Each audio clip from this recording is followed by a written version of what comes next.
Pendekatan kepribadian dan kaitannya dengan bimbingan konseling. Kasus yang pertama yaitu perundungan siswa SD di Bekasi. Yaitu terjadi kasus perundungan terhadap seorang siswa SD berinisial F di Bekasi. Saat jam istirahat, F yang sedang berjalan menuju penjual jajan diselengkan kakinya oleh temannya berinisial L, disertai olok-olok dan ancaman bersama siswa lain. Perundungan tersebut dianggap sebagai candaan oleh pihak sekolah dan tidak segera ditangani secara serius. Akibat kejadian tersebut, kondisi fisik F semakin memburuk hingga mengalami cedera berat pada bagian lutut yang berujung pada tindakan amputasi. Kasus ini menimbulkan dampak psikologis dan emosional yang besar bagi korban dan keluarganya. Berdasarkan kasus tersebut, teori psikoanalisis yaitu id atau hawa nafsu. Dalam kasus ini, perilaku pelaku L mencerminkan dominasi id, yaitu dorongan naluriah yang bersifat agresif dan tidak mempertimbangkan dampak perbuatannya.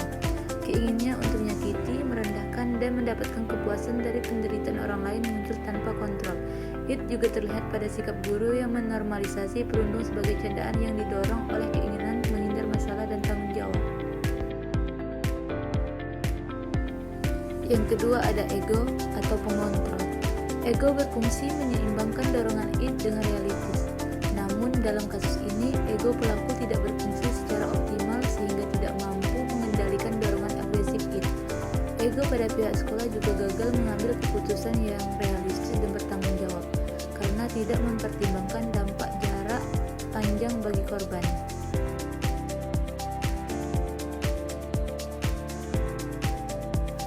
Terus superego atau moral. Superego seharusnya berperan sebagai pengendali moral dan normal sosial. Dalam kasus ini, superego pada pelaku terabaikan karena tidak adanya rasa empati dan penyesalan. Sementara itu, pada pihak guru, superego muncul dalam bentuk keinginan menjaga nama baik sekolah, namun tidak dijalankan secara tepat karena mengabaikan keadilan dan perlindungan terhadap korban.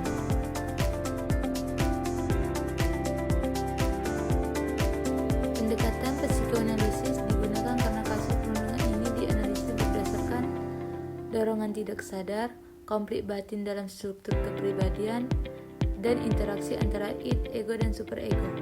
Pendekatan ini melihat bahwa perilaku manusia tidak muncul secara tiba-tiba, melainkan dipengaruhi oleh dorongan naluriah dan kegagalan kontrol kepribadian. Kaitan psikologi kepribadian dengan bimbingan dan konseling, yaitu dalam kasus perundungan siswa SD di Bekasi, psikologi kepribadian membantu bimbingan dan konseling memahami perilaku yang didorong oleh dominasi id serta lemahnya kontrol ego dan superego. Pemahaman ini menjadi dasar bagi konselor untuk menentukan intervensi yang tepat baik dalam mengendalikan perilaku maupun memulihkan kondisi psikologis.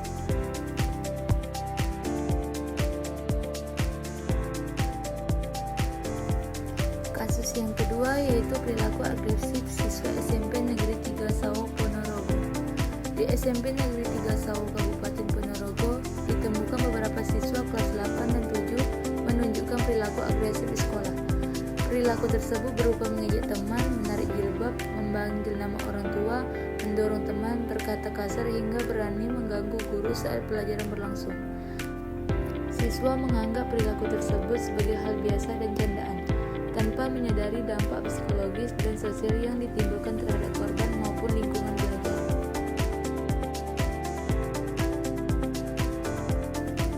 Berdasarkan pendekatan CBT memandang bahwa perilaku agresif siswa muncul akibat pola pikir atau kondisi yang keliru, seperti keyakinan bahwa menyakiti orang lain adalah hal wajar, menunjukkan kekuatan atau membuat diri dianggap berani. Pola pikir negatif tersebut memunculkan emosi negatif dan perilaku agresif. CBT berfokus pada membantu siswa yang menyadari kesalahan pola pikir tersebut dan menggantikannya dengan pola pikir yang lebih rasional dan positif agar perilaku agresif dapat berkurang. Kaitan dengan bimbingan dan konseling. Dalam keilmuan bimbingan dan konseling, pendekatan CBT digunakan oleh guru untuk yaitu 1. memperbaiki pola pikir negatif siswa. Yang kedua, membantu siswa mengubah cara berpikir yang keliru. Yang ketiga, melatih perilaku yang lebih adaptif dan positif. Dan yang terakhir, menciptakan lingkungan sekolah yang aman dan kondusif. Kasus yang ketiga yaitu konseling humanistik untuk meningkatkan self-esteem siswa korban bullying. Seorang santriwati tingkat SMP mengalami penurunan kepercayaan diri atau self-esteem rendah akibat menjadi korban bullying terhadap sosial oleh teman sebayanya. Korban menjadi pendiam, menarik diri dari lingkungan, merasa tidak berharga dan sering menyalahkan diri sendiri. Kondisi ini mengganggu proses belajar dan relasi sosialnya di pesantren. Kasus ini ditangani melalui konseling eksistensial humanistik dengan fokus pada pemahaman diri dan penerimaan tanpa syarat dari konselor. Berdasarkan teori humanistik, pendekatan humanistik atau Kierkegaard memandang bahwa setiap individu memiliki potensi positif untuk berkembang. Dalam kasus ini, konselor memberikan unconditional positive regard atau penerimaan tanpa syarat. Yang kedua, konselor menunjukkan empati dan keaslian.